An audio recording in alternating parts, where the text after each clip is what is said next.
विराट कोहली जी के साथ बात करने के लिए चलते हैं।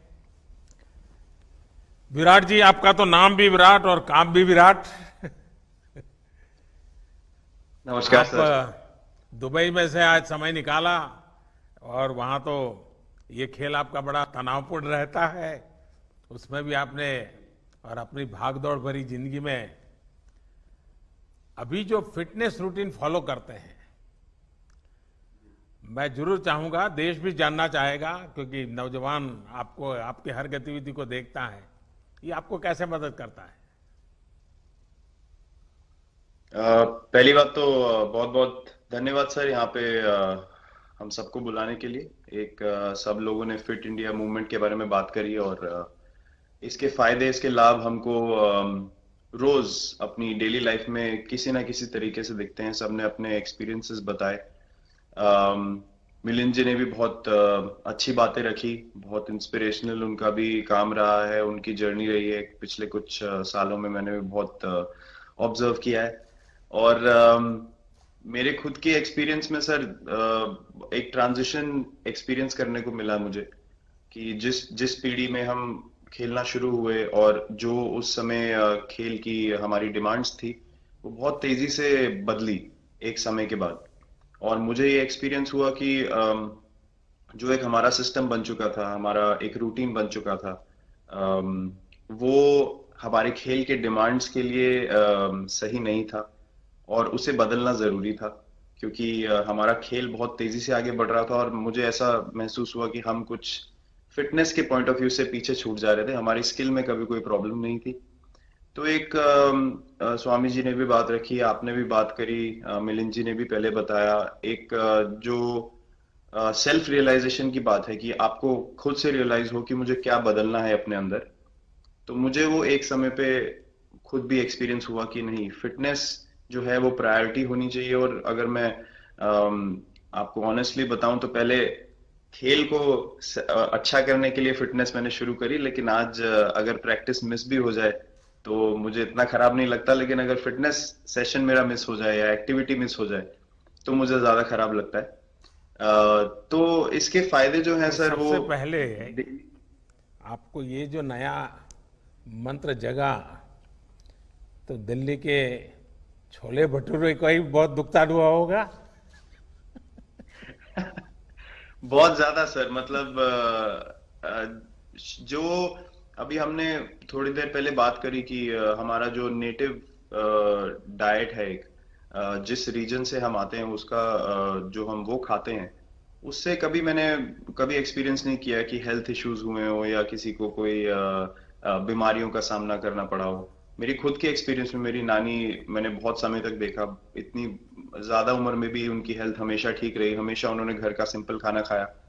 तो मैं जब पला बड़ा तो शहरी खाना, मतलब बहुत ज्यादा बाहर का खाना होता था। खेलने कूदने जाते थे तो आते जाते बहुत सारी चीजें ऐसी खा ली कि जो हेल्थ पॉइंट ऑफ व्यू से अच्छी नहीं है। तो डाइट का भी एक बहुत बड़ा कंट्रीब्यूशन था, जो डिसिप्लिन नहीं था। तो वो फिटनेस, फिजिकल फिटनेस और डाइट दोनों चेंज करना पड़ा सर। उसकी वजह से ही चेंजेस आने शुरू हुए। और मैं इस चीज से इसलिए रिलेट कर पाता हूँ क्योंकि जैसे हमारे खेल में चेंजेस आए, आज की लाइफ की भी डिमांड्स बहुत ज्यादा हो गई हैं, बहुत हेक्टिक हो गई है लाइफ। तो अगर हम अपनी फिटनेस को उस पेस के साथ नहीं रखेंगे, सिंक में नहीं रखेंगे, तो हम पीछे छूटते चले जाएंगे। तो अगर हम लोग अपनी फिटनेस को नहीं इंप्रूव करते तो हमारे खेल में भी आज हम बहुत पीछे छूटते चले जाते। क्योंकि आप सिर्फ अपनी स्किल पे डिपेंड नहीं कर सकते। आपका जो मेंटल स्ट्रेंथ है, वो आपका शरीर कितना तंदुरुस्त है और आपका दिमाग कितना तंदुरुस्त है, उस दोनों का एक कॉम्बिनेशन साथ में चलता है। तो अगर मेरा शरीर सपोर्ट नहीं कर रहा है जो मेरा दिमाग सोच रहा है, तो मैं जो करना चाहता हूं मैं नहीं कर पाऊंगा। तो मुझे आपके ये छोटे सामने छोटे कैलोरी चेंजेस। कम करने का भी तो चैलेंज रहता होगा और इतना बड़ा काम करने का भी चैलेंज रहता होगा। उसको कैसे हैंडल करते हैं। सर मैंने अभी जो अपने अनुभव में मैंने ये चीज एक्सपीरियंस करी है, वो ये है कि खाने के बीच में समय देना बहुत जरूरी है। हम लोग बहुत बार खाते हैं और फिर बड़ी मील के बाद वो छोटा छोटा खाते चले जाते हैं पूरा दिन। तो वो जो हमारा सिस्टम है, उसको कहीं प्रोसेस करने का मौका ही नहीं मिलता खाने को, और रात तक हम खाते चले जाते हैं। तो मैं जब छोटा भी था तो 11:30 12 बजे डिनर हो रहा है, उसके बाद मीठा खा के एकदम सो गए। कुछ एक्टिविटी नहीं, कुछ उसके बाद वॉक नहीं। तो आई थिंक ये छोटी छोटी चीजें जो है जो बहुत मैटर करती हैं कि आप अपने अंदर के सिस्टम को भी कितना समय दे रहे हैं उस खाने को प्रोसेस करने के लिए जो आप खा रहे हैं। अ, तो उसके लिए अवेयरनेस बहुत जरूरी है कि आप किस वजह से कर रहे हैं। आप अपने आप को ओवरऑल फिट रखने के लिए कर रहे हैं या फिर सिर्फ वेट लॉस के लिए कर रहे हैं, जैसे अभी रुजुता जी ने बोला। तो प्रायोरिटी बहुत जरूरी है अपने दिमाग में कि आप आपकी इंटेंशन ठीक होनी चाहिए, फिर अकॉर्डिंगली आपके रिजल्ट्स भी वैसे ही आएंगे बाहर। मैंने सुना है कि इन दिनों टीम के लिए एक योयो टेस्ट हो रहा है। क्या ये कैप्टन को भी ये योयो टेस्ट करवाना पड़ता है कि आपको छुट्टी होती है? और योयो टेस्ट होता क्या है? क्या क्या क्या करना पड़ता है?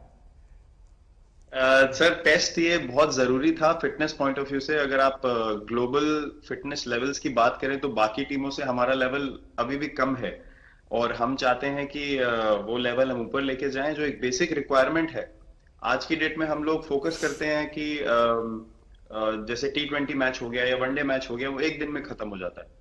लेकिन अगर हम टेस्ट मैच की बात करें जो 5 दिन आपको खेलना है, हर शाम को आपको वापस जाना है, अगले दिन फ्रेश आना है, तो उस पॉइंट ऑफ व्यू से ये फिटनेस जो स्टैंडर्ड था वो बहुत जरूरी था। और मैं सबसे पहले मैं ही जाके भागता हूँ, और ये कंडीशन है कि अगर मैं भी फेल हो जाऊंगा तो सिलेक्शन के लिए मैं भी अवेलेबल नहीं हूँ। तो आई थिंक ये सिस्टम और ये कल्चर सेट करना बहुत जरूरी होता है। और उससे क्या होता है सर, ओवरऑल एक जो फिटनेस लेवल है टीम का बढ़ेगा। जैसे टेस्ट क्रिकेट में हमारा बहुत बार होता है कि आप थके हुए हैं, तीसरे दिन आके आपको, जैसे हमारे फास्ट बॉलर्स हैं आज की डेट में, वो दुनिया में सबसे ऊपर है, तो उनको अगर दूसरे तीसरे चौथे दिन आके वो एफर्ट डालना है फील्ड पे, तो वो डाल सकते हैं। पहले क्या होता था, स्किल हमारे पास हमेशा से रही है, लेकिन शायद जो मैंने आपको बोला वो ट्रांजिशन मैंने जो एक्सपीरियंस किया, हम लोग वो जरूरी समय जो आता है जहाँ पे शरीर थक जाता है और टीम को आपकी जरूरत है, वहां पे परफॉर्मेंस जो है हमारी डिप हो जाती थी और दूसरी टीम जीत जाती थी। आज की डेट में हमारी फिटनेस की वजह से हम वो जरूरी समय में उस चीज को कैपिटलाइज कर पा रहे हैं और हमारे रिजल्ट्स उसी तरीके से आ रहे हैं। तो एक एक sir benchmark I think elite sports में होना जरूरी है, उससे एक फिटनेस विराट कल्चर जी, बना। मैं देख रहा हूं कि आपका टाइम मैनेजमेंट तो है ही है, लेकिन फिर भी आपकी एक्टिविटी इतनी नजर आती है ना, मैं भी कभी कभी फॉलो करता हूं। कभी थकान नहीं लगती क्या आपको? सर थकान अगर मैं ऑनेस्टली आपको बोलूं, थकान हर किसी को होती है। अगर आप फिजिकल एफर्ट करेंगे तो थकान होगी, लेकिन अगर आपका लाइफस्टाइल अच्छा है, अगर आप खा अच्छा रहे हैं, अगर आप फिटनेस रेगुलरली कर रहे हैं, आपकी रिकवरी अच्छी है, तो आपकी स्लीप अच्छी है, स्लीप पैटर्न्स अच्छे हैं, तो आपकी रिकवरी तेज होगी। तो अगर मैं थक रहा हूं और 1 मिनट में मैं दोबारा रेडी हो जा रहा हूं, तो वो मेरा प्लस पॉइंट है। तो आई थिंक वो मैंने एक चीज एक्सपीरियंस करी जो बहुत जरूरी हो जाती है। आपका ओवरऑल लाइफस्टाइल कैसा है उसके ऊपर बहुत डिपेंड करता है। विराट जी, बहुत अच्छा लगा मुझे। और मैं आपको, अनुष्का जी को और आपके दोनों के परिवार को निकट भविष्य की शुभ घड़ी के लिए बहुत बहुत शुभकामनाएं देता हूं। धन्यवाद sir, thank you so much.